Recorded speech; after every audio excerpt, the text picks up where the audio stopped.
Hello friends, and welcome to Escaping the Mouse with your host, me, Breck Roll. Alright, today I got something I want to show you. This may surprise you a little bit, but I'm still opening up boxes from moving.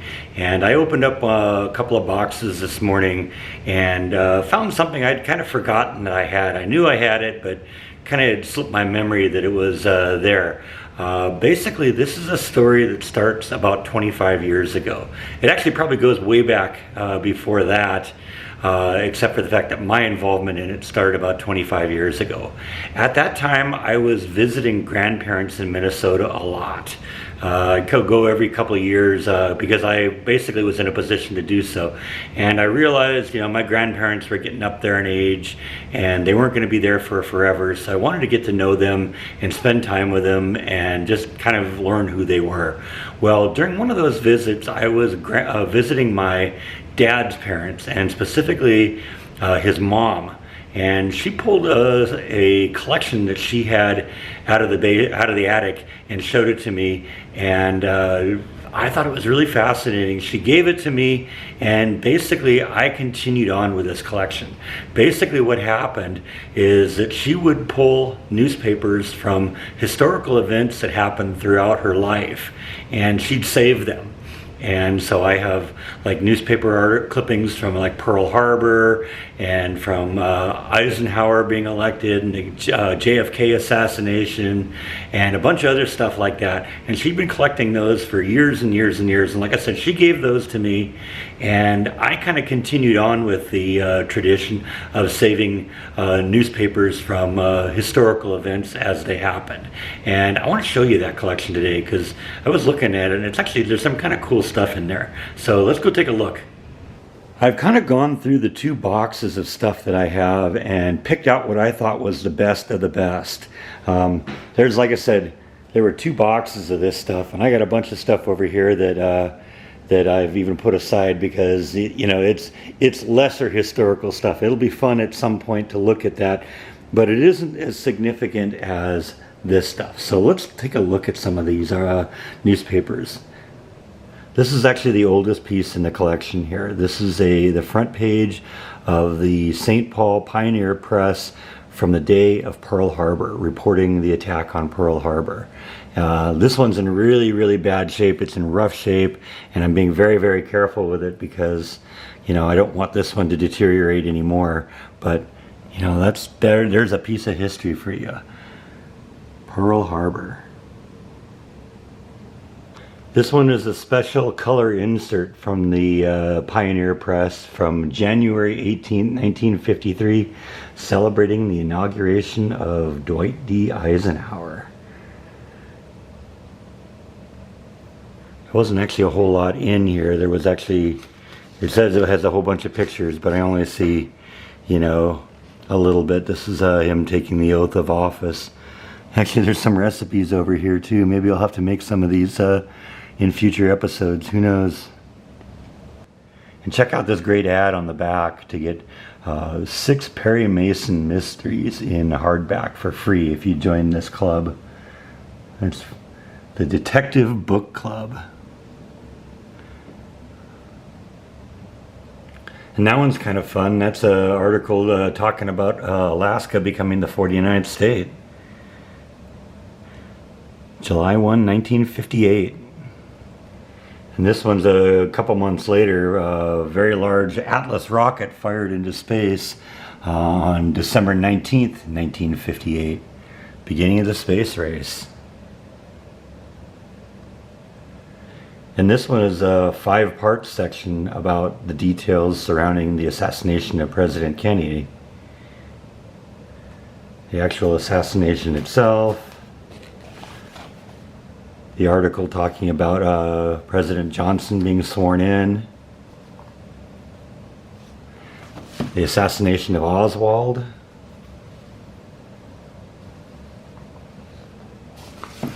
Discussion about and discussions and articles about the burial of JFK. A couple of those.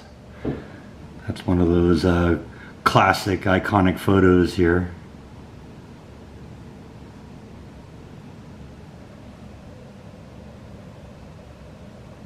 and a newspaper from the day when we pulled out of the Vietnam War, January 24th, 1973.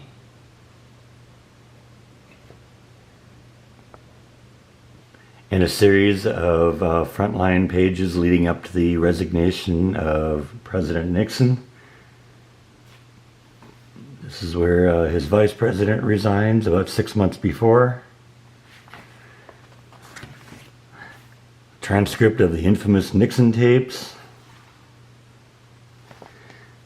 The actual article about him resigning.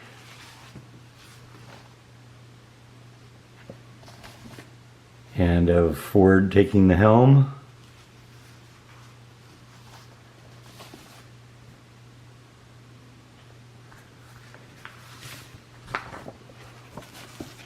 And kind of the aftermath.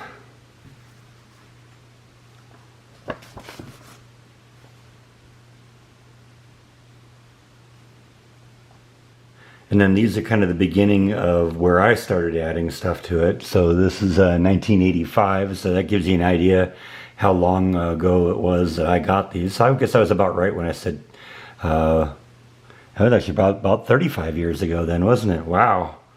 That was a long time ago that I started collecting this stuff. Pete Rose hitting his record home run. And of course the aftermath when he gets kicked out of the team, banned for life. And of course a couple of articles on the explosion of the Space Shuttle Challenger. Los Angeles Times article, and also the Orange County Register, both of them talking about that. And then a couple of days later, them talking about, what happened and what they think happened. And, of course, we all discovered that that there was a seal where the solid rocket boosters were manufactured in pieces, and there was a rubber seal that sealed the individual pieces together. And they think that because it was an unusually cold morning that morning, the seals became brittle, and one of them burst, and the hot flame came out and burned a hole into the large external fuel tank, and that was what caused the explosion. And of course, have a special edition of Newsweek talking about the whole issue, and then a report a year later detailing everything we learned about it.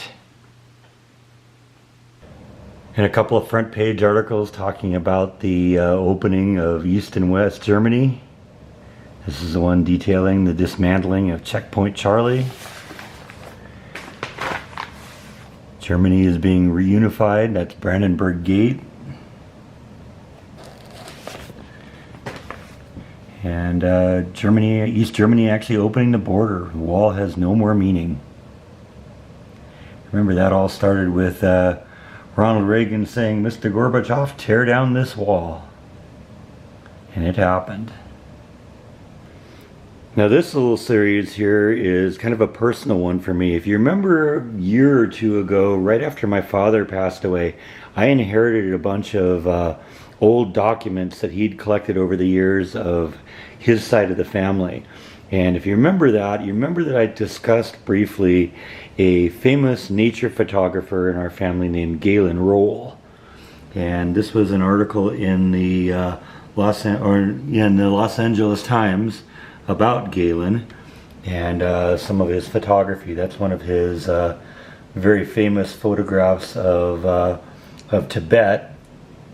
And of course, we're all kind of proud of him because Galen was the first person to scale Half Dome in Yosemite. So he was very famous in Yosemite. In fact, to this day, if you go to Yosemite, you'll find all sorts of his photography books and stuff like that on sale there. And this was an article, like I said, in the Los Angeles Times about him. And then another one here, because unfortunately in 2002, he was killed in an airplane crash along with his wife. And this is a few more of his photographs here. And another article here discussing about him and his death. So like I said, that one's kind of personal to me because that's family. And just to go off on a little bit of a tangent involving Galen Rowell, these are some of his coffee table books with a lot of his photographs in it. You can probably find these, like I said, at Yosemite. And I think you can get them at his website too. I actually have 2 copies of this one because actually one of these is autographed by him, which is kind of cool. But I mean, he had all sorts of great photographs that he shot. Yeah, there's that picture again, the one from the newspaper. Beautiful stuff. He was an amazing photographer and an avid mountain climber.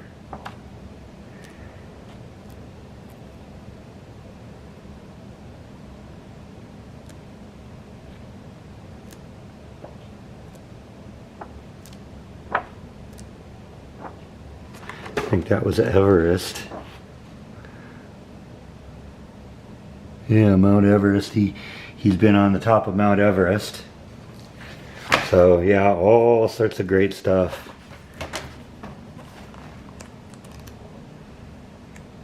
Amazing photography.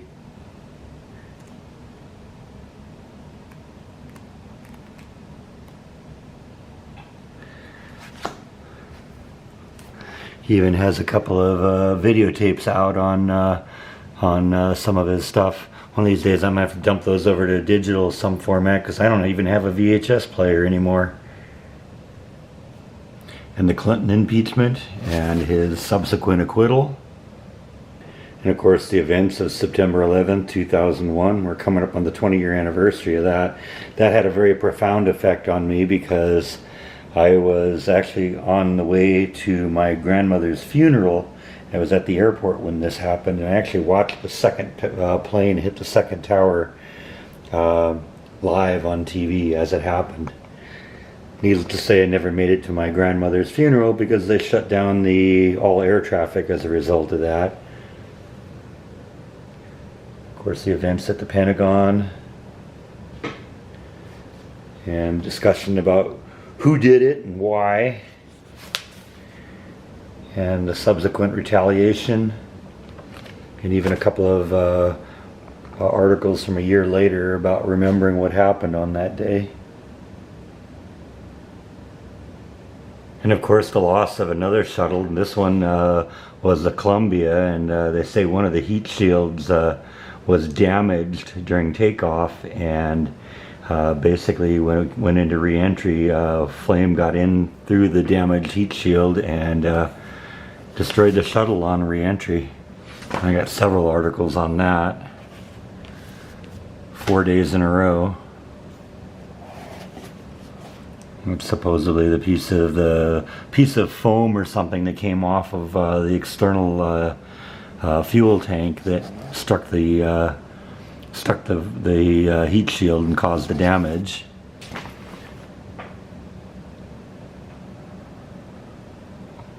And another story that was kind of personal to me, the Whittier Narrows earthquake in 1987. I remember that one. I was at work when that happened. It happened early in the morning, and I was in the clean room at work. This is when I worked at DMI, and I was in there with a couple of the engineers working on the mastering machine when the quake hit. And I remember kind of looking around, it's like, are we having an earthquake? And all of a sudden I saw this manager guy who is usually very calm and collected take off and start running towards the entrance. I figured, okay, that's probably the best thing to do. And as we were going along, I was trying to remain calm, and I went through one of the access rooms that brought us out into the hallway, and there was this giant, these 2 giant 6-foot tall control racks that probably had 1,000 pounds of equipment in each one of them. And as I watched them, those racks were jumping up off the ground, up and down off the ground as the ground shook. And I said, okay, that's it, I'm out of here. So yeah, that was that one. And then in 94 we had Northridge. I don't think I have one on that, but that was Whittier Narrows, and I remember that one. That wasn't a lot of fun. And another big, large earthquake, this one in San Francisco in 1989. This was the Loma Prieta earthquake, and this is the one that stopped the World Series that was happening at the time, and resulted in the collapse of the Nimitz Freeway. And basically a lot of the damage happened here because of the fact that much of the area near the bay in San Francisco was on reclaimed land that they had basically built out into the bay, and liquefaction became an issue, and the ground literally turned to liquid and buildings just sunk into it. A lot of people don't know this, but it's actually shown here by this little picture here. This is actually right here where San Francisco is, but the epicenter was actually miles and miles away in the Loma Prieta part of the San Andreas Fault. But like I said, all of the energy went towards San Francisco, and like I said, most of the damage happened because of the liquefaction in the area down by the bay. And of course, the death of Ronald Reagan. I've been to the Ronald Reagan Library a couple of times. It's a very impressive place. A lot of people consider him a controversial character, but I think he was one of the greats. And of course, some newspaper articles about the war on terror, specifically the beginning of the Iraq War, the capture of Saddam Hussein, and ultimately when we got bin Laden. Now, I don't have a whole lot after that, because it wasn't long after that that I kind of stopped reading newspapers and stopped taking a newspaper at the house. At that point, I was kind of having a little financial troubles, and I had to kind of figure out what my priorities were, and I was getting more and more into the internet at that point. I kind of decided that it was time to just stop taking a newspaper, and so I don't have a whole lot after that, but I thought that was kind of an interesting collection of stuff. That, like I said, it started with my grandmother way back when. Pearl Harbor looks like that was the earliest thing that she had, and it was something that I continued on for many, many years afterwards. So I hope you found that interesting, and I thought it was fun to look at it again, see some of that stuff that I hadn't seen in a long time. But I think that is all that I have for today. Thank you as always for watching, and I'll see you next time on Escaping the Mouse. Good night.